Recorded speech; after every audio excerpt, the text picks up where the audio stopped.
Okay, so today, to deepen and explore our connection with our partner a little bit more, we are going to make something fun that is boring. Okay, so we're going to take boring and make it fun.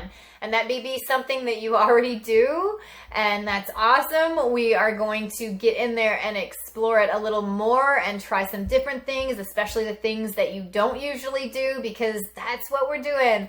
We are playfully doing these games, getting in deeper connection with our partner, exploring the possibilities and expanding the possibilities in our connection with our partner by just trying new stuff. So anyways, here's how it's gonna go. I mean, right away, like, we already have ways to handle ourselves when we're bored, right? I mean, we've made it this far in life. We have lots of different options to handle ourselves. We like think, or get in our own head, plan for the future, plan for the next day, or we play video games or on our phones, read an article, look at the computer, do work, and there's ways that we distract ourselves and handle our boredom.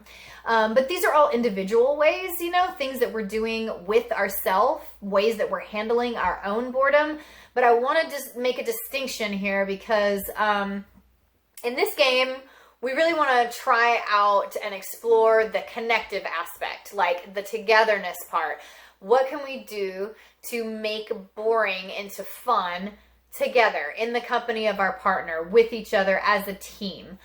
Because that is a different thing. That's a different thing that we might not as often do.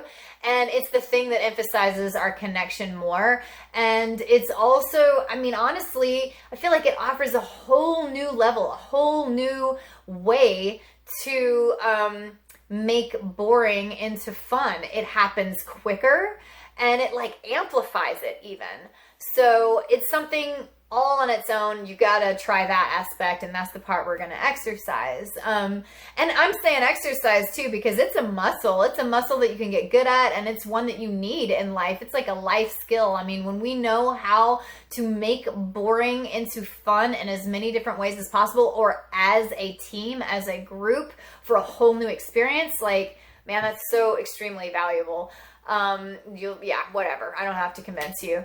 So the next time you're at the doctor's office, waiting in the waiting room, or the next time you're waiting in line at the store, or the next time you are at the restaurant waiting for them to bring out your food, or the next time you're just like cleaning your house, you're going to take that boring moment and you're going to try to make it fun.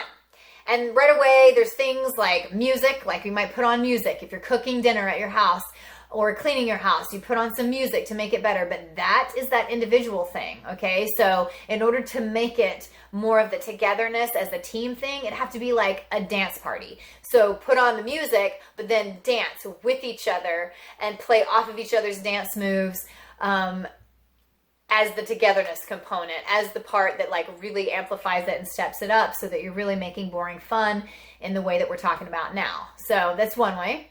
Another way could be, let's say you're cleaning the house and you're cleaning the bathtub and, water is in your mind. You're doing the dishes and there's water in front of you. And so you start telling stories about water, times in your life, times that you've had together that involved water, and fun times, good memories, whatever. So it could be like a storytelling thing. That's one way to make boring fun. Another way could be almost more like imaginary or role playing. I mean, you're in the bathtub, scrubbing the bathtub. You guys could like pretend you're at the beach. I mean, I don't know if you could sarcastically pretend you're at the beach, or tell jokes about the water, or tell jokes about the beach. I actually do. This is totally bringing to my mind that I have these friends that are very much into role playing. And this has to do with that imaginary part too. Like, yeah, you could pretend you're at the beach. You could like jump into your roles and pretend you're two characters at the beach. My friends are into this, and like, it's not sexual. I mean, sexual role playing can be fun too, but it's not that. It's just like, I love their relationship.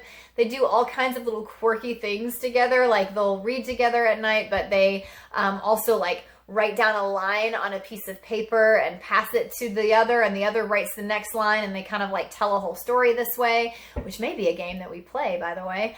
But, you know, they have all these little quirky things that they do, and one of them is this role-playing game where one of them is like this Southern character, and the other one's like this trailer trash character, and, you know, they jump into these roles. I mean, I think her character's name is Maud. I don't remember what his character's name is, but it's a revisiting kind of thing. They like revisit these characters, and, you know, it's meant to be for humor, and they play, and whenever they need to like make boring fun, or maybe like release some tension or pass some time, or whenever they need a good laugh, or just whenever they need to bond, they will jump into these roles, and she'll be Maud and he'll be so-and-so, and they know exactly how to interact with each other according to the character template, you know, and, you know, he talks with this really Southern drawl, and she, you know, says all this trashy stuff, and they just, you know, go back and forth, and it's something that they enjoy and that they can get into at any moment. You know, they can like pull it out at any moment that they need it.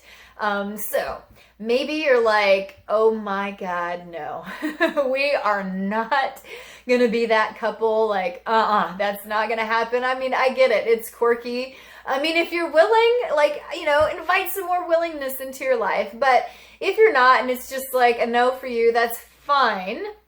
We're just playing this game.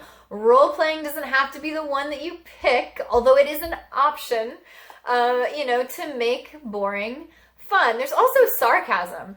Sarcasm is like the tried and true best and my favorite, because it's venting as well. If you're in a really boring situation, like sitting there in traffic, and then you just like go sarcastic, like, this is the most awesome part of my day right now, and I love this. Thank God something slowed me down so that I could sit and just look at these wondrous fumes coming out of this car. I mean, it is, you know, like art to my eyes or whatever. So, I mean, you know, you get to vent. The sarcasm is really fun to play with, and you guys can go back and forth with it.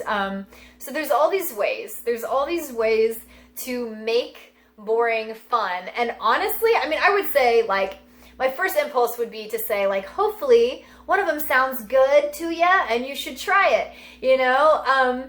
But what I'm going to say instead is take the one that doesn't sound good to you and try that one, you know? The one that is the least comfortable for you, and try that one. I mean, try them all. Try them all. You've got plenty of bored moments. Everybody does in their life. Plenty of moments where you have to wait.